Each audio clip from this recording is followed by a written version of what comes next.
نحمده ونصلي على رسوله الكريم اما بعد فاعوذ بالله من الشيطان الرجيم بسم الله الرحمن الرحيم رب اشرح لي صدري ويسر لي امري واحلل عقدة من لساني يفقهوا قولي ومن احسن قولا ممن دعا الى الله وعمل صالحا وقال انني من المسلمين ولا تستوي الحسنة ولا السيئة ادفع بالتي هي احسن فاذا الذي بينك وبينه عداوة كأنه ولي حميم وما يلقاها الا الذين صبروا وما يلقاها الا ذو حظ عظيم واما ينزغنك من الشيطان نزغ فاستعذ بالله انه هو السميع العليم۔ اور اس سے اچھی بات اور کس کی ہو سکتی ہے جو اللہ کی طرف بلائے، یعنی سب سے اچھی باتوں میں سے کون سی بات ہے جس میں لوگوں کو اللہ کی طرف بلایا جاتا ہے، اللہ سے جوڑا جاتا ہے۔ وَعَمِلَ صَالِحًا، اور بلانے والا خود بھی نیک عمل کرے، یعنی خود بھی عمل کرتا جائے اور دوسروں کو بھی اللہ سے جوڑتا جائے، عمل کی دعوت دیتا جائے۔ وقال اننی من المسلمین، اور کہے کہ یقیناً میں مسلمانوں میں سے ہوں، پورے اعتماد کے ساتھ، اننی بے شک، کوئی شک ہی نہیں، کوئی ڈرنے کی بات ہی نہیں، میں تو فرما بردار لوگوں میں سے ہوں۔ جب انسان اللہ کے راستے پہ لوگوں کو دعوت دیتا ہے، اللہ کے راستے کی طرف، تو عام طور پر مخالفت کا سامنا کرنا پڑتا ہے۔ آپ لوگوں کی بھلائی چاہتے ہیں، لوگ آپ کے دشمن بن جاتے ہیں۔ آپ اللہ کو راضی کرنا چاہتے ہیں، لوگ آپ سے ناراض ہونے لگتے ہیں۔ تو ایسے میں پھر انسان کو کیا رویہ اختیار کرنا چاہیے؟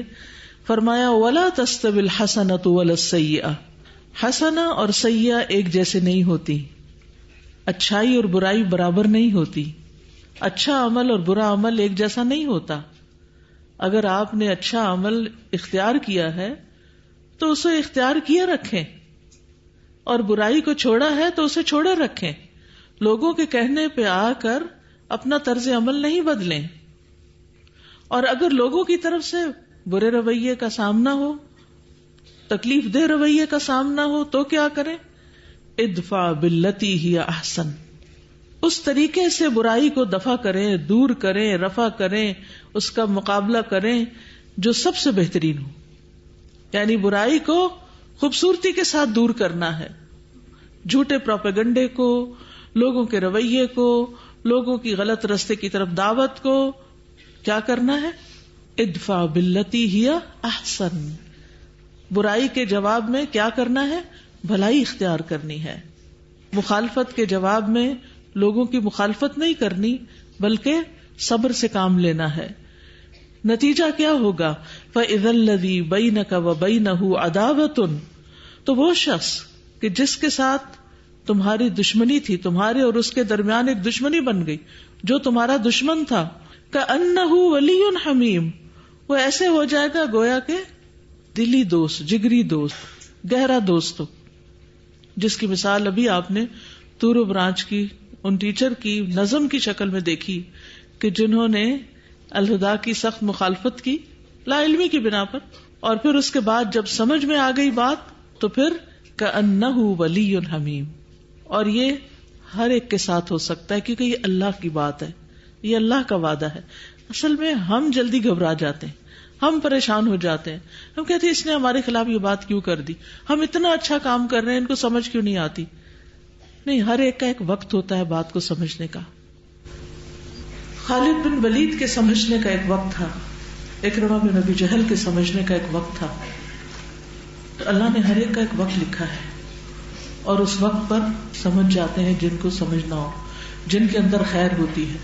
لیکن ہمارا کام کیا ہے کہ ہم دوسروں کے بارے میں اچھا ہی گمان رکھیں، مخالفت کرنے والے، دشمنی کرنے والوں کے لیے دعا ہی کرتے رہیں، اور ان کے ساتھ حسن اخلاق سے پیش آتے رہیں۔ تو نتیجہ کیا ہوگا؟ ایک دن آپ اس کا پھل کھائیں گے۔ صبر کا پھل میٹھا ہوتا ہے، اور وہ میٹھا پھل آپ پائیں گے، لیکن یہ میٹھا پھل سب کو نصیب نہیں ہوتا۔ وَمَا يُلَقَّاهَا إِلَّا الَّذِينَ صَبَرُوا، اور یہ چیز نہیں دی جاتی مگر ان کو جو صبر کریں۔ اس کے لیے صبر کا کڑوا گھونٹ پینا ہوتا ہے۔ اور صبر کیا ہے؟ اپنے آپ کو روکے رکھنا، نیگیٹو ریئیکشن سے روکے رکھنا، اپنے آپ کو برائی کے جواب میں برا رویہ اختیار کرنے سے روکے رکھنا. اور برے رویے میں آپ دیکھیے 4 چیزیں آتی ہیں. Number 1 facial expressions. Facial expression, منہ بنانا، منہ پھلانا، بھمیں چڑھانا، ماتھا سکیڑنا، یہ ساری چیزیں آتی ہیں کہ کسی نے آپ کے ساتھ اچھا نہیں کیا تو آپ نے جواباً اپنے چہرے سے بتا دیا کہ مجھے بہت برا لگا، مائنڈ کر جانا.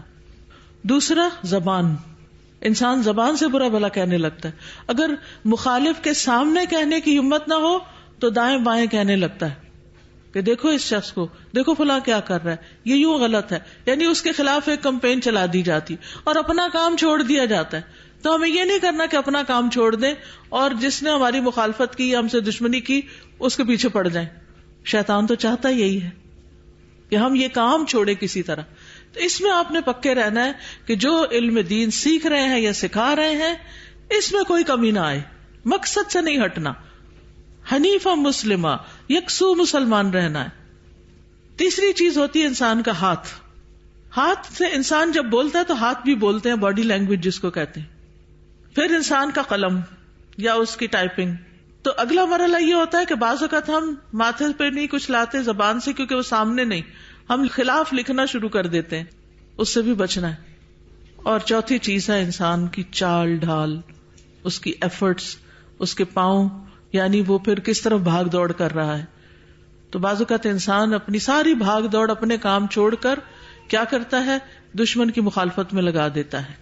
تو اس سے آپ نے بچنا ہے. اور چال میں بھی آپ دیکھیں کہ بعض اوقات ہم چہرے پہ کچھ نہیں لائے، زبان سے کچھ نہیں کہا، ہاتھ سے کچھ نہیں کیا، صرف پاؤں مار مار کے چلتے ہیں. گھر میں بھی تو مخالفت ہوتی ہے نا، یعنی کچھ نہیں کہتے، ہاتھوں سے دروازے زور سے پٹکیں گے، برتن اٹھا کے رکھیں گے، کیوں ہمیں یہ بات کہی، کیوں روکتے ہیں، کیوں نہیں جانے دیتے، گرمبل کریں گے، پاؤں ماریں گے، ٹھوکرے ماریں گے کہ کسی طرح دوسروں کو پتا چلے کہ آپ کی یہ بات مجھے اچھی نہیں لگی. آپ مجھے قرآن پڑھنے سے روکتے ہیں. وہ قرآن پڑھنے سے بعض اوقات نہیں روک رہے ہوتے، وہ ہمارے طرز عمل سے کہ ہم اس وقت قرآن اٹھا کے لے کے بیٹھ جاتے ہیں جب گھر میں مہمان آئے بیٹھے. کیا ہے کہ ہمارا کل ٹیسٹ ہے، اسائنمنٹ ہے. ہم دوسروں کو خود بعض اوقات موقع دیتے ہیں کہ وہ ہماری مخالفت کریں. تو یہ گھر کے اندر ہو یا گھر کے باہر ہو، آپ نے ان 4 چیزوں کو چیک کرنا ہے: چہرہ، زبان، ہاتھ، پیر. ٹھیک ہے کہ آپ ان سے کر کے رہے ہیں. یہ نہیں دیا جاتا مگر انہیں جن کو صبر نصیب ہوا.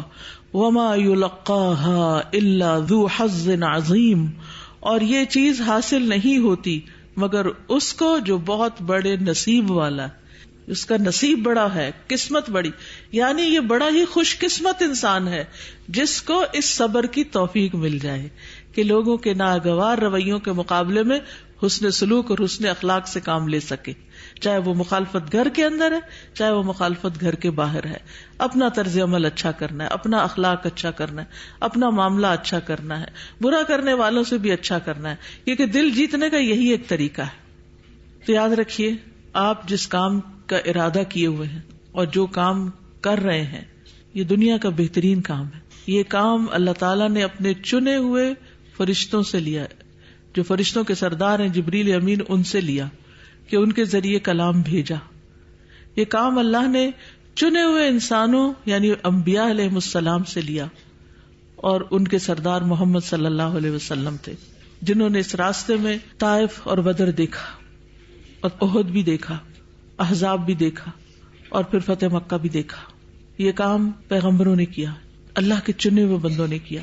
پھر یہ کام اللہ نے محمد صلی اللہ علیہ وسلم کی امت کے سپرد کیا، اور اللہ سبحانہ تعالیٰ نے مردوں کے علاوہ عورتوں پر بھی ذمہ داری ڈالی کہ وہ امر بالمعروف اور نہی عن المنکر کا کام کرتی رہے. تو یہ کام کوئی معمولی کام نہیں، یہ ہر ایک کے حصے میں نہیں آتا، ہر ایک کو اس کی توفیق نہیں ہوتی، یہ ہر ایک کے نصیب میں نہیں ہوتا. جس کو اللہ اس کے لیے چن لے وہ بڑا خوش قسمت ہے، اور پھر جس کو اللہ توفیق دے کہ اس راستے کی مشکلات کو برداشت کر لے وہ بڑا ہی خوش قسمت ہوتا ہے. اس کی تو خوش قسمتی کے پہ ٹھکانے ہی نہیں. تو بات یہ ہے کہ اللہ سبحانہ تعالیٰ نے بندوں کو جو پیدا کیا، وما خلقت الجن والانس الا لیعبدون، کہ میں نے جن و انس کو اپنی عبادت کے لیے پیدا کیا. تو مجاہد کہتے ہیں کہ لیعبدونی کا مطلب ہے لیعرفونی، کہ وہ مجھے پہچانے. کہ لوگوں کو اللہ کی پہچان کرائی جائے کہ اللہ ایک ہے، اس کا کوئی شریک نہیں، اس نے سب کچھ پیدا کیا اور اس نے کسی بھی چیز کو بیکار پیدا نہیں کیا، اور اس نے ہمیں انسانوں کو پیدا کیا اور ہمارے کھانے پینے کا بھی انتظام کیا، اس زمین پر ایک دسترخوان بچھا دیا اور اس کے ساتھ ساتھ ہماری ہدایت کا بھی انتظام کیا، ہمارے جسم کے تقاضے بھی پورے کیے اور ہماری روح کے تقاضے پورے کرنے کے لیے بھی اس نے انتظام کیا. لہذا اس نے قرآن بھیجا، انبیاء بھیجے، اور انہوں نے ہمیں زندگی گزارنے کا بہترین طریقہ سکھایا، اور پھر ہمارے حصے میں یہ کام آیا. الحمدللہ الحمدللہ، اس پر ہم جتنا بھی شکر ادا کریں اتنا ہی کم ہے. اور آپ صلی اللہ علیہ وسلم نے اپنے ساتھیوں کو تلقین بھی کی کہ وہ اس میسج کو آگے پہنچائیں، خواہ کسی کو ایک آیت ہی کیوں نہ پتا ہو. حجۃ الوداع کے موقع پر آپ نے فرمایا الا لیبلغ الشاہد منکم الغائب، سن لو تم میں جو حاضر ہے وہ یہ خبر غائب کو پہنچا دے، یعنی یہ دین کے چراغ آگے آگے جلتے چلے جائیں، لوگوں تک میسج پہنچتا چلا جائے. اور پھر آپ صلی اللہ علیہ وسلم نے ایک دوسرے کو علم سکھانے کی بھی وصیت کی. ابو سعید خدری رضی اللہ عنہ سے مروی ہے کہ رسول اللہ صلی اللہ علیہ وسلم نے فرمایا ان قریب تمہارے پاس لوگ علم کی تلاش میں آئیں گے، تو جب تم انہیں دیکھو تو رسول اللہ صلی اللہ علیہ وسلم کی وصیت کے مطابق ان کو مرحبا، خوش آمدید کہنا. تو آپ سب کو بھی ہم مرحبا کہتے ہیں، اور آپ بھی اپنے تمام شاگردوں کو کیا کہیں؟ مرحبا، خوش آمدید، ویلکم. ابھی ایک بچی بتا رہی تھی نا کہ وہ کسی مدرسہ میں پڑھنے کے لیے گئی تو انہوں نے کہا کہ تم صبح سے شام تک گناہوں میں ڈوبی رہتی ہو، تم کہاں سے قرآن کا علم حاصل کر سکتی ہو، یا تم کیسے ہدایت پاؤ گی. آپ نے یہ رویہ اختیار نہیں کرنا. کوئی بھی ہو، کتنے بھی بڑے گناہ میں ڈوبا ہو، کوئی 99 قتل کر کے کیوں نہ آ جائے آپ کے دروازے پر کہ میں نے توبہ کرنی ہے، خالی ہاتھ نہیں جانے دینا، توبہ کا طریقہ سکھا دینا ہے. ہم انسان ہیں، ہم سب خطا کار ہیں، کلو بنی آدم خطا، ہر ایک سے غلطی ہوتی ہے، اور بعض اوقات چھوٹی غلطیاں بھی بہت بڑی ہوتی ہیں. ضروری نہیں ہوتا کہ جن کا والیوم بڑا ہو وہی بڑے گناہگار ہوتے ہیں، بعض اوقات چھوٹے چھوٹے ایسے چھپے گناہ ہوتے ہیں کہ جو بہت بڑے ہو جاتے ہیں. تو اس لیے اللہ تعالیٰ سے ڈرتے رہنا ہے، اور علم سیکھنے والوں کو کیا کرنا ہے؟ آپ نے مرحبا کہنا ہے. کیا کہنا ہے؟ مرحبا. سب کو ویلکم کرنا ہے، سب کو، جو بھی آپ کے پاس آئے. یہ بات سب سن رہے ہیں؟ یہ یاد رہے گی انشاءاللہ تعالی. پھر اس کے بعد آپ دیکھیں کہ آپ صلی اللہ علیہ وسلم نے فرمایا اور انہیں وہ چیز دو جو ذخیرہ کیے جانے کے قابل ہے. امام ابن ماجہ کے استاد محمد بن حارث فرماتے ہیں میں نے اپنے استاد حکم بن عبدہ سے پوچھا قابل ذخیرہ چیز دینے کا کیا مطلب ہے؟ انہوں نے فرمایا اس کا مطلب ہے انہیں علم سکھاؤ. علم ایسی چیز ہے جسے ذخیرہ کرتے چلے جانا چاہیے. وقنوہم کا لفظ آتا ہے عربی میں، اور قنیہ سے وہ چیز مراد ہوتی ہے جسے جمع کیا جائے اور سنبھال سنبھال کے رکھا جائے. یعنی انسان کو علم حاصل کرتے رہنا چاہیے، اور علم حاصل کرنے کے بعد اسے ذخیرہ بھی کرنا چاہیے، زیادہ سے زیادہ حاصل کرنے کی کوشش بھی کرنا چاہیے، اور پھر اس کو یاد بھی رکھنا چاہیے. اور اسی لیے مومنوں کے جو آپس کے تعلق کی بنیاد ہوتی ہے وہ کیا ہے؟ جیسے سورۃ التوبہ میں فرمایا والمؤمنون والمؤمنات بعضهم اولیاء بعض یأمرون بالمعروف وینہون عن المنکر ویقیمون الصلاة ویؤتون الزکاة ویطیعون اللہ ورسولہ اولئک سیرحمہم اللہ ان اللہ عزیز حکیم. اور مومن مرد اور مومن عورتیں ان کے بعض کے دوست ہیں. یعنی مومنوں کا آپس کا تعلق کیسا ہوتا ہے؟ دوستی کا تعلق ہوتا ہے. یعنی مومن عورتیں مومن عورتوں کی اور مومن مردوں کے باہم دوست ہوتے ہیں، مددگار ہوتے ہیں. کس کام میں مددگار؟ وہ نیکی کا حکم دیتے ہیں اور برائی سے منع کرتے ہیں، وہ نماز قائم کرتے ہیں، زکوٰۃ ادا کرتے ہیں، اور اللہ اور اس کے رسول کا حکم مانتے ہیں. یہی لوگ ہیں جن پر اللہ ضرور رحم کرے گا. سبحان اللہ.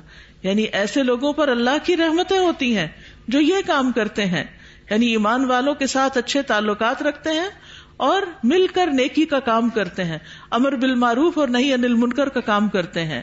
بے شک اللہ سب پر غالب حکمت والا ہے. اور یہ بھی یاد رکھیے کہ ہر انسان خسارے میں ہے سوائے ان کے جو یہ کام کریں. پڑھیے والعصر ان الانسان لفی خسر الا الذین آمنوا وعملوا الصالحات وتواصوا بالحق وتواصوا بالصبر.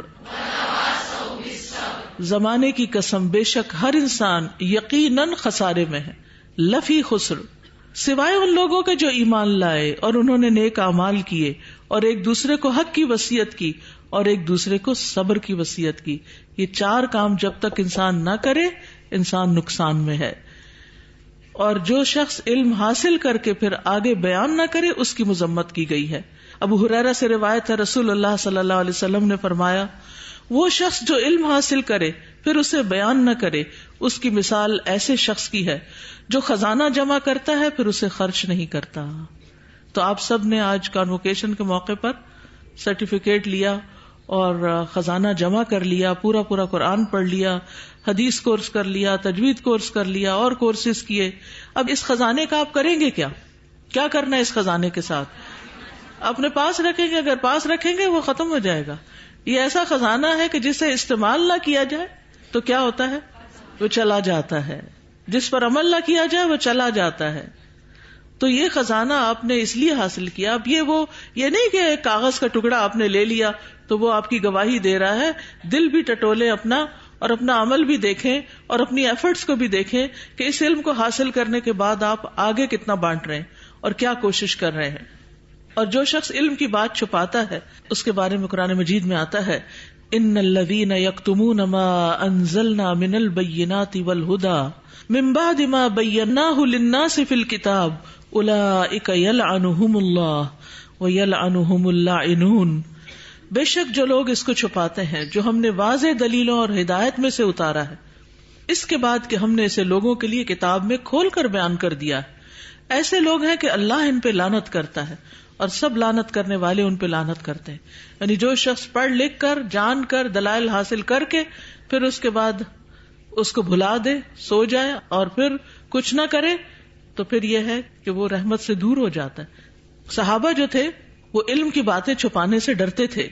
تو سب سے افضل عمل ہے یہ، جیسے ومن احسن قولا ممن دعا الی اللہ وعمل صالحا، اور دین کی تعلیم دینے والے بہترین لوگ ہیں. خیرکم من تعلم القرآن وعلمہ. اب تعلم القرآن تو آپ نے کر لیا، اب آگے کیا کرنا ہے؟ علمہ کا کام کرنا ہے. اور اس کے ساتھ ساتھ پھر تعلم اور تعلیم دونوں ساتھ چلتے ہیں. یعنی جو آپ سکھاتے ہیں آپ مزید خود بھی سیکھتے چلے جاتے ہیں. اور پھر یہ بھی یاد رکھیے کہ علم سکھانے والوں کا جو مرتبہ ہے وہ بہت بڑا ہے. رسول اللہ صلی اللہ علیہ وسلم کے سامنے 2 آدمیوں کا تذکرہ کیا گیا، ان میں سے ایک عابد تھا اور دوسرا عالم. تو رسول اللہ صلی اللہ علیہ وسلم نے فرمایا عالم کی فضیلت عابد پر اس طرح ہے جیسے میری تمہارے ادنا ترین آدمی پر. سبحان اللہ، کہاں نبی صلی اللہ علیہ وسلم اور کہاں امت کا ایک ادنا آدمی. تو جتنا آپ علم حاصل کرتے چلے جائیں گے اتنا آپ کے قریب ہوتے چلے جائیں گے. پھر اسی طرح ابو عمار حسین بن حریث کہتے ہیں، میں نے فضیل بن ایاز سے سنا کہ ایسا عالم جو عمل کرنے والا ہے، یاد رکھیے عمل نہیں بھولنا کہیں بھی، یہ جہاں سیکھنے سکھانے کی باتیں ہو رہی ہیں وہاں ساتھ ساتھ عمل بھی، علم سکھاتا ہے، وہ آسمان کی بادشاہت میں بڑا آدمی پکارا جاتا ہے. کچھ لوگ ہوتے ہیں نا دنیا میں بڑے آدمی کہلاتے ہیں، لیکن وہ شخص جو علم حاصل کر کے عمل کرے وہ آسمانوں پہ بڑا آدمی کہلاتا ہے. پھر اسی طرح رسول اللہ صلی اللہ علیہ وسلم نے فرمایا، سن لو بے شک دنیا اور اس کی تمام چیزیں ملعون ہیں سوائے اللہ کے ذکر کے اور اس کی معاون چیزوں کے یا عالم اور متعلم کے، یعنی وہ لعنت سے بچے ہوئے ہیں. پھر اسی طرح جو دین کی مدد کرتا ہے اللہ اس کی مدد کرتا ہے. داعی دین کے لیے نبی صلی اللہ علیہ وسلم نے دعا کی ہے، یعنی داعی دین سے مراد جو نبی صلی اللہ علیہ وسلم کی حدیثوں کی طرف بلانے والا اور ان کی تعلیم دینے والا ہو، اس کو سکھانے والا ہو. آپ صلی اللہ علیہ وسلم نے فرمایا اللہ اس شخص کو تر و تازہ رکھے جس نے ہم سے کوئی بات سنی پھر اسے دوسروں تک پہنچایا. بعض اوقات پہنچانے والے سے سننے والا زیادہ یاد رکھنے والا ہوتا ہے، یعنی بتانے والا بھول جاتا ہے اور جس کو بتایا گیا وہ یاد رکھتا ہے اور عمل بھی کرتا ہے. پھر آپ دیکھیے کہ جو خیر کی باتیں دوسروں کو بتاتے ہیں ساری مخلوق ان کے لیے دعائیں کرتی. چاہیے آپ کو دعائیں، اللہ کے دین کا کام کریں، دعائیں آپ کو خود بخود ملنا شروع ہو جائیں گی. رسول اللہ صلی اللہ علیہ وسلم نے فرمایا یقیناً اللہ اور اس کے فرشتے اور تمام آسمانوں والے اور زمینوں والے، یہاں تک کہ چونٹی اپنے سوراخ میں، حتیٰ کہ مچھلیاں بھی اس شخص کے لیے دعائے خیر کرتی ہیں جو لوگوں کو بھلائی کی باتیں سکھاتا ہے. کتنا بڑا اجر ہے. سب کی دعائیں، آسمان والے، زمین والے، چونٹیاں، مچھلیاں، سب دعائیں کرتے ہیں آپ کے لیے اگر آپ لوگوں کو خیر کی باتیں سکھاتے چلے جائیں. پھر اسی طرح ایک اور روایت میں آتا ہے علم والوں کے لیے ہر چیز دعا کرتی ہے حتیٰ کہ سمندر میں مچھلیاں بھی. پھر اسی طرح حج کرنے کا کس کس کو شوق ہے؟ ماشاءاللہ سب کو. لیکن ہمیں پتا ہے کہ سب جا نہیں سکتے نا، جتنا بھی تڑپیں کریں، کبھی وسائل نہیں ہوتے، کبھی صحت نہیں ہوتی، کبھی کوئی محرم نہیں ساتھ، کبھی اور کوئی بیماری ساتھ آ گئی. تو جس کو بھی حج کا شوق ہے وہ تعلیم دینے کے لیے گھر سے نکلے. رسول اللہ صلی اللہ علیہ وسلم نے فرمایا جو شخص صبح کے وقت اس لیے مسجد کی طرف نکلا کہ بھلائی سیکھے یا بھلائی سکھائے تو اس کے لیے پورا حج ادا کرنے والے کی مثل اجر ہے. نکلے ہیں گھر سے اس نیت سے کہ یا خیر کی بات سیکھ کے آئیں گے یا کسی کو سکھا کے آئیں گے، جو بھی کرے. کبھی ہم طالب علم ہوتے ہیں اور کبھی معلم ہوتے ہیں، تو وہ شخص حج کا ثواب لے کے گھر لوٹتا ہے. تو شوق تو پورا ہو جائے گا نا انشاءاللہ. شوق تو نہیں پورا ہوتا، مکہ جانے کا اپنا ہی شوق ہوتا ہے، لیکن یہ ہے کہ اجر تو پائیں گے انشاءاللہ. پھر ایک شخص کی ہدایت کے باعث بننا، یعنی کوئی ایک بندہ ہم سے ہدایت پا جائے 100 سرخ اونٹوں سے زیادہ بہتر ہے. یہ بات نبی صلی اللہ علیہ وسلم نے حضرت علی سے کہی تھی. پھر اسی طرح جس کو آپ سکھائیں گے، جس کو آپ دعوت دیں گے آؤ سیکھو، بعض اوقات انسان خود نہیں سکھاتا، بلاتا تم بھی آ جاؤ تم بھی آ جاؤ. تو جس کو بھی آپ بلائیں گے اور وہ پھر اس علم کو سیکھ لے گا آپ کی وجہ سے اور عمل کرے گا. فرمایا جس نے کسی کو ہدایت کی دعوت دی تو اس کے لیے اس کی پیروی کرنے والے کے برابر ثواب ہوگا اور اس کے ثواب میں سے کچھ بھی کمی نہ کی جائے گی. یعنی جو پھر اس پر عمل کرے گا بلانے والے کو اس کا اجر ملے گا. پھر اسی طرح نبی صلی اللہ علیہ وسلم نے فرمایا جس نے اللہ عز و جل کی کتاب کی ایک آیت بھی سکھائی، ایک آیت، جب تک اس کی تلاوت کی جائے گی اس کو ثواب ہوگا. یعنی پڑھنے والے کو تو ہوگا ہی، جس نے سکھائی جو استاد بنا اس کو بھی ثواب ہوگا. پھر یہ صدقہ جاریہ بننے والا عمل ہے. مرتے وقت ساری کتاب بند ہو جاتی. 3 چیزیں بعد میں بھی فائدہ دیتی ہیں: صدقہ جاریہ یا ایسا علم جس سے فائدہ اٹھایا جائے، یا نیک اولاد جو اس کے لیے دعائیں کرے. لیکن اللہ کی طرف بلانے والوں کا ایک اخلاق بھی ہوتا ہے، کچھ صفات ہوتی ہیں. تو اس لیے میں چند ایک کا ذکر آپ کے سامنے کروں گی تاکہ جب ہم اللہ کے دین کی طرف بلائیں تو بلانے والے ہوں نہ کہ بھگانے والے ہوں. کیونکہ کچھ بلانے والے ایسے ہوتے ہیں کہ جو دوسروں کو بھگا دیتے ہیں، تو اس سے بھی بچنے کی ضرورت ہے. سب سے پہلی چیز اس کام کو کرتے ہوئے اللہ کے لیے خالص ہونا، اپنی نیت خالص کرنا کہ اس سے ہمارا مقصد لوگوں سے تعریف چاہنا یا شہرت پانا یا فائدے حاصل کرنا نہ ہو، بلکہ اللہ کی رضا مطلوب ہو. قرآن مجید میں اللہ تعالیٰ فرماتے ہیں وَمَا أُمِرُوا إِلَّا لِيَعْبُدُوا اللَّهَ مُخْلِصِينَ لَهُ الدِّينَ حُنَفَاءَ، اور انہیں اس کے سوا حکم نہیں دیا گیا کہ وہ اللہ کی عبادت کریں اس حال میں کہ اس کے لیے دین کو خالص کرنے والے ہوں. رسول اللہ صلی اللہ علیہ وسلم نے فرمایا اے لوگو اپنے اعمال کو اللہ کے لیے خالص کر لو، کیونکہ اللہ عز و جل صرف خالص عمل قبول کرتا ہے. اگر ہم نے ایک ڈھیر بھی عمل کا کیا ہو لیکن نیت خراب ہے تو بیکار ہے، وہ ردی کا ڈھیر ہے. لیکن خالص عمل تھوڑا سا بھی ہے تو وہ بھی قابل قبول ہے اور بڑے فائدوں کا ہے، اس میں برکت ہے. پھر دوسری چیز اللہ کی خشیت، صرف اللہ سے ڈریں، بندوں سے نہیں ڈرنا، کیونکہ علم والے اللہ سے ہی ڈرتے ہیں. انما یخشی اللہ من عبادہ العلماء، اللہ سے تو اس کے بندوں میں سے صرف علم والے ڈرتے ہیں. اگر آپ کے اندر اللہ کا ڈر آ گیا ہے تو آپ علم والے ہیں، اور اگر اللہ کا ڈر نہیں آیا نا بس پھر دکھاوا ہی ہے، پھر بس لوگوں کو ہی خوش کرنے والی بات ہے. اور اس کے لیے اپنی تنہائیوں میں جائزہ لیں، اپنے دل کا، اپنی نیتوں کا، اپنے آپ کا، کہ اکیلے میں جب آپ کے پاس کوئی غلط کام کرنے کا موقع ہوتا ہے تو آپ کیا کرتے ہیں. پھر اس کے بعد بعمل ہونا. رسول اللہ صلی اللہ علیہ وسلم نے فرمایا اس شخص کی مثال جو لوگوں کو بھلائی سکھاتا ہے لیکن اپنے آپ کو بھول جاتا ہے، ایک چراغ کی ہے جو لوگوں کو روشنی دیتا ہے مگر خود کو جلاتا ہے. پھر اسی طرح ابو درداء رضی اللہ عنہ کہتے ہیں تم عالم نہیں بنو گے حتیٰ کہ تم علم سیکھنے والے نہ بنو. تو عالم بننے کے لیے کیا بننا پڑتا ہے؟ طالب علم بننا پڑتا ہے. اور تم علم سے عالم نہیں بن سکتے حتیٰ کہ اس پر عمل کرو. اور تمہارے لیے یہی گناہ کافی ہے کہ تم بحث مباحثہ کرنے والے بن جاؤ. تو علم حاصل کر کے ہم نے لوگوں سے بحثیں نہیں کرنی، بتانا ہے کوئی مان گیا ٹھیک، اگر نہیں مانتا تو خاموشی اختیار کرنی، سلام کر کے اپنے کام سے کام رکھنا ہے. فرمایا تمہارے گناہ کے لیے یہی کافی ہے کہ تم جھگڑا کرنے والے بن جاؤ، یعنی ہاتھا پائی پہ اتر آؤ. اور تمہارے جھوٹا ہونے کے لیے یہی کافی ہے کہ تم مسلسل اللہ کی ذات کے علاوہ کسی اور چیز میں گفتگو کرو، یعنی دنیا ہی کی باتیں اور اللہ کی یاد کچھ بھی نہ ہو. پھر یاد رکھیے حامل قرآن جو ہوتا ہے وہ دوسرے لوگوں سے مختلف ہوتا ہے، تو جائزہ لیا کرے کہ میں کس طرح مختلف ہوں اور لوگوں سے، عام سوسائٹی سے کس طرح مختلف ہوں. عبداللہ بن مسعود کہتے ہیں کہ حامل قرآن کے شایان شان یہ ہے کہ اسے اس کی رات سے پہچانا جائے جب لوگ سو رہے ہوں، اس کے دن سے پہچانا جائے جب لوگ کھا پی رہے ہوں، اس کے غم سے پہچانا جائے جب لوگ خوش ہو رہے ہوں، اس کے رونے سے پہچانا جائے جب لوگ ہنس رہے ہوں، اس کی خاموشی سے پہچانا جائے جب لوگ باتوں میں مشغول ہوں، اس کے خشوع سے پہچانا جائے جب لوگ تکبر اور فخر کا اظہار کر رہے ہوں. ٹھیک ہے، حامل قرآن کو چاہیے کہ نہ تو وہ شور شرابہ کرنے والا ہو، نہ چیخنے والا ہو، نہ تیز طبیعت کا ہو. تو ہم سب کو اس کا جائزہ لیتے رہنا چاہیے. پھر دوسرے لوگوں سے بلند اخلاق والا ہونا، یعنی ایک دین کی دعوت دینے والا ایسا ہونا چاہیے جس کا اخلاق دوسروں سے بہتر ہو. آسانی کرنے والا ہونا، نرمی کرنے والا ہونا، یعنی حامل قرآن کو نرم مزاج ہونا چاہیے، رحم دل ہونا، لوگوں کے دکھ درد کو محسوس کرنا.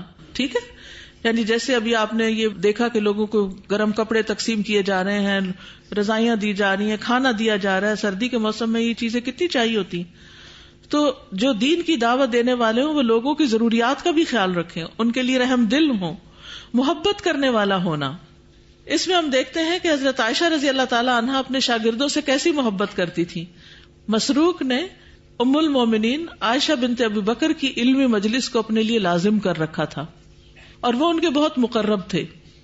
حضرت عائشہ ان کو بہت اہمیت دیتی تھی، یہاں تک کہ عائشہ رضی اللہ تعالی عنہا نے ان سے کہا، اے مسروق تم میری اولاد میں سے ہو، ان کے اپنے بچے تو نہیں لیکن روحانی اولاد، اور تم میرے ان بچوں میں سے ہو جو مجھے بہت محبوب ہیں. اور مسروق کو بھی حضرت عائشہ سے اتنی محبت تھی کہ ان کی کنیت ابو عائشہ پڑ گئی.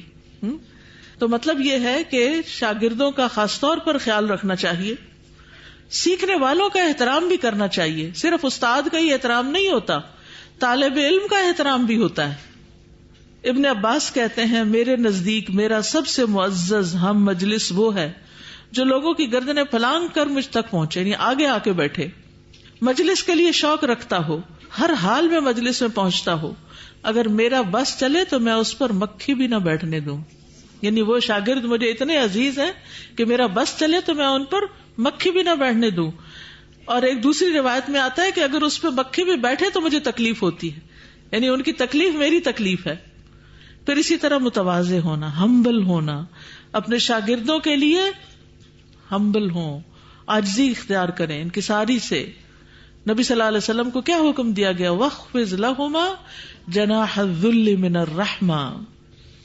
نبی صلی اللہ علیہ وسلم نے وفد عبد القیس کو مرحبا کہا اور وہ آپ کے پاس تعلیم کے لیے آئے تھے. پھر تند خو اور سخت مزاج نہیں ہونا چاہیے، نفرت اور اختلاف پھیلانے والا نہیں ہونا چاہیے. اختلاف کیسے پھیلتا ہے؟ آپ کی کسی سے ذرا سے بھی کوئی انبن ہوئی تو اس کو جا بتایا، اس کو کچھ لوگوں کو اپنے ساتھ میں لا لیا، تو اس طرح کی حرکتیں بھی نہیں کرنی چاہیے. مغرور اور متکبر نہیں ہونا چاہیے، کیونکہ دو طرح کے لوگ جو ہیں وہ حق کا انکار کرتے ہیں، ایک جاہل اور ایک متکبر. کیونکہ جاہل کو پتہ نہیں ہوتا کہ یہ حق ہے تو وہ انکار کر دیتا ہے، اور متکبر کو پتہ ہوتا ہے لیکن وہ اپنی شان کے خلاف سمجھتا ہے. پھر دنیا کے مال کی خاطر دعوت دین کا کام نہ کرے، آپ اللہ کے دین کا کام کریں، اللہ سبحانہ وتعالیٰ آپ کی دنیا کا انتظام خود کر دے گا.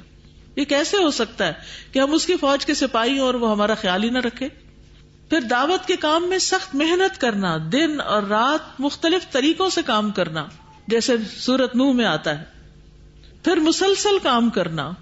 رسول اللہ صلی اللہ علیہ وسلم سیرت کی کتاب میں آتا ہے دن اور رات پوشیدہ اور اعلانیہ اللہ کی طرف مسلسل دعوت دے رہے تھے، اور اس کام سے کوئی بھی پھیرنے والا آپ کو پھیر نہیں سکتا تھا، کوئی ہٹانے والا آپ کو ہٹا نہیں سکتا تھا، کوئی روکنے والا اس سے آپ کو روک نہیں سکتا تھا. آپ لوگوں کے پیچھے ان کی مجلسوں، ان کے اجتماعات، ان کی محفلوں، ان کے میلوں اور حج کے مقامات پر جاتے تھے. جو بھی آپ کو ملتا، وہ آزاد ہو یا غلام ہو، کمزور ہو یا طاقتور ہو، غنی ہو یا حاجت مند، آپ سب کو اس کی دعوت دیتے. آپ کے نزدیک آپ کی اس دعوت میں سب لوگ برابر تھے، یعنی قرآن فار آل، سب کے لیے ہے یہ دعوت. یہ نہیں کہ مخصوص لوگوں کے لیے، صرف پڑھے لکھے لوگوں کے لیے یا صرف ان پڑھ لوگوں کے لیے، نہیں، سب جو بھی آپ کا دائرہ کار ہے، جہاں جہاں تک آپ اس روشنی کو پھیلا سکتے ہو. پھر یکسوئی سے یہ کام کرنا، یہ نہیں کہ ادھر سے ڈسٹریکٹ ہو گئے، ادھر سے ہو گئے، کسی نے بلایا تو کچھ کرنے لگ گئے، کبھی اس کام کو چھوڑ دیا، کبھی پھر شروع کر دیا. حالات تو انسان کے بدلتے ہیں. میں اپنی زندگی کو دیکھتی ہوں، ایک وہ وقت تھا جب شادی سے پہلے آزادی ہی آزادی تھی، یعنی کہ کوئی پابندی نہیں تھی. پھر شادی ہوئی، پھر اس کے بعد بچے ہوئے، پھر بچے بڑے ہوئے، پھر بچوں کی شادیاں ہو گئی، پھر اور فرصت ہو گئی، پھر اللہ تعالیٰ نے بہت سے مددگار دے دیے. ایک وقت ہر کام خود کرنا پڑتا تھا. مجھے یاد ہے پہلا دورہ قرآن ہوتا، اس کا فلائر بھی میں نے اپنے ہاتھ سے لکھا، اور تیاریاں بھی، اور پڑھائی بھی، اور گھر کا کام بھی، اور بہت کچھ، سب کچھ خود ہی خود. لیکن پھر اللہ سبحانہ وتعالیٰ نے ہر کام کرنے والے دوسرے مددگار دے دیے، اور میں نے اپنے آپ کو صرف پڑھانے پہ فوکس کر لیا. تو آپ آگے بڑھتے جائیں گے تو اللہ تعالیٰ آپ کو مددگار بھی دیتے جائیں گے. تو صبر سے کام لینا ہے، اور اس کام کو کچھ بھی ہو. میں کل پرسوں کسی کو بتا رہی تھی کہ جب میں یونیورسٹی میں پڑھتی تھی تو اس وقت ایک بس قاری عبد الباری کی کیسٹ ملتی تھی. لاہور انال کری کے کسی، میں پنجاب یونیورسٹی میں پڑھتی تھی، وہاں کسی نے بتایا فلاں فلاں جو ہے میوزک والی چھوٹی سی ایسی کھوکھا سا تھا، اس پہ ہی اس کیسٹ ملتی. پتہ نہیں ڈھونڈ ڈھانڈ کے وہ میں نے وہ نکالی. اور پھر اس کے بعد کیا ہوا کہ جب شادی ہوگی، پھر پریگنینسی ہوئی، تو مجھے اس وقت فکر یہ ہوتی تھی کہ جب میرے بچہ پیدا ہوگا تو میں نفاس کی حالت میں قرآن کیسے پڑھوں گی. تو اس وقت پھر میں نے یہ پلان کیا کہ ٹیپ ریکارڈر رکھ کے جب میں بچے کو دودھ پلاؤں گی، ساتھ ہی میں وہ ایک جو اکلوتی کیسٹ تھی وہ لگاؤں گی اور میں اس کو سنوں گی. یعنی ایک انتظام کیا کہ قرآن سے نہیں رشتہ ختم ہونا چاہیے، کوئی بھی حال ہو، قرآن ساتھ ہی ساتھ رہے. اور الحمدللہ اللہ نے پھر توفیق بھی دی اور ساتھ ہی رہا. پھر اسی طرح یہ ہے کہ ہمیں امت کا ہم و غم ہونا چاہیے کہ کس تیزی کے ساتھ لوگ دہریت کی طرف جا رہے ہیں، عقائد میں خرابی پیدا ہو رہی ہے، عبادات سے غفلت ہے، اخلاق کی کمی ہے، معاملات درست نہیں. تو ان سب کا غم کھانا چاہیے، نہ کہ صرف تبصرے اور باتیں اور نفرت کی باتیں. اس سے کچھ حاصل نہیں ہوتا، اس سے کسی کے اندر کوئی تبدیلی پیدا نہیں ہوتی. سب کے لیے دعا بھی کرنی چاہیے، اور پھر دھن کا پکا ہو کے ان کی خیرخوائی اور بھلائی کے لیے کام بھی کرتے چلے جانا چاہیے. پھر جہاں بھی بیٹھے خیر کی بات کریں. اللہ سبحانہ وتعالیٰ نے عیسیٰ علیہ السلام کے بارے میں فرمایا کہ وَجَعَلَنِي مُبَارَكًا أَيْنَمَا كُنتُ، کہ اللہ نے مجھے مبارک بنایا جہاں بھی میں ہوں. وَجَعَلَنِي مُبَارَكًا أَيْنَمَا كُنتُ، بس آدمی کی برکت میں سے ہے کہ جہاں بیٹھے اچھی بات کرے، خیر پھیلا کے آئے، اچھی یادیں چھوڑ کے آئے. نہ کہ آپ کہیں جائیں اور واپس آئیں تو لوگ شکر کریں، شکر ہے جان چھوٹی. اس سے لوگ دین کی طرف نہیں آئیں گے، دین سے اور بھاگیں گے. اپنے وقت کو ضائع ہونے سے بچائیں. چھوٹے چھوٹے وقفوں میں بھی ذکر اذکار کریں، اور وہ چیزیں نوٹ کریں جو آپ کا وقت ضائع کرتی ہیں اور ان سے کوئی خاص فائدہ آپ کو حاصل نہیں ہوتا. پھر اسی طرح دعوت دینے کے کچھ اصول بھی ہیں. اللہ کی طرف بلانے سے آغاز کیا جائے، توحید کی دعوت، اللہ کی توحید کی دعوت، اس کے اچھے ناموں اور اس کے صفات کی پہچان، اللہ کی پہچان. دعوت کے کام میں نبی صلی اللہ علیہ وسلم کی پیروی، حکمت اور اچھی نصیحت کے ساتھ تبلیغ، پوری بصیرت کے ساتھ بات سمجھ کے تبلیغ، دلیل سے بات کرنا. ایسے ہی نہیں وہ میں نے سنا تھا، میرا خیال ہے ایسے ہے، نہیں. جو نہیں آتا کہیں نہیں آتا، اور جو آتا ہے اس کی دلیل آپ کے پاس ہونی چاہیے. کیونکہ لا علم انسان جو ہے وہ لوگوں کو بھٹکا دیتا ہے. پھر علم میں گہرائی حاصل کرتے جائیں، بغیر علم کے کبھی فتویٰ نہ دیں، قرآن و سنت سے نہ ہٹیں، اور قرآن و سنت کے بارے میں اپنی طرف سے کچھ نہ کہیں کہ قرآن میں آیا حالانکہ نہ آیا ہو. کیونکہ یہ سب سے بڑا گناہ ہے کہ وَأَن تَقُولُوا عَلَى اللَّهِ مَا لَا تَعْلَمُونَ، کہ اللہ کے بارے میں وہ بات کہو جو تم جانتے نہیں ہو. پھر کس کس کو دعوت دیں؟ گھر سے آغاز کریں. قوا انفسکم واہلیکم نارا، قبیلے اور خاندان کو دعوت دیں. بچوں کو لے لیں، ان کو توحید سکھائیں. اپنے بچے نہیں تو گلی محلے کے بچے بہت ہیں. الحمدللہ ہمارے ملک میں بچوں کی کوئی کمی نہیں ہے. جہاں بھی جائیں آپ کو مل جائیں گے. کسی دعوت پہ جائیں، کسی شادی پہ جائیں، مائیں تنگ آئی بھی ہوتی ہیں بچوں کو دیکھ دیکھ کے، ان سے لے لیں، ان کے پاس بیٹھے، ان کو اکٹھا کر لیں، ان کو سکھانا شروع کر دیں. نبی صلی اللہ علیہ وسلم نے کس طرح ابن عباس کو اپنے پیچھے بٹھایا اور ان کو بہترین باتیں سکھائیں کہ اللہ کی حفاظت کرو، اللہ تمہاری حفاظت کرے گا. یعنی اللہ کے احکام کی، اللہ کے دین کی، اللہ کی حفاظت کرو، تم اسے اپنے سامنے پاؤ گے. جب مانگو اللہ سے مانگو، جب مدد چاہو اللہ سے مدد چاہو. پھر نوجوانوں کو تعلیم، خواتین کو تعلیم. نبی صلی اللہ علیہ وسلم نے غلاموں کو بھی تعلیم دی. ایک یہودی بچہ آپ کے پاس کام کرتا تھا، جب وہ یعنی بہت بیمار ہو گیا، فوت ہونے کے قریب ہوا، تو آپ صلی اللہ علیہ وسلم اس کی عادت کے لیے گئے اور وہاں بھی اس کو اسلام کی دعوت دی.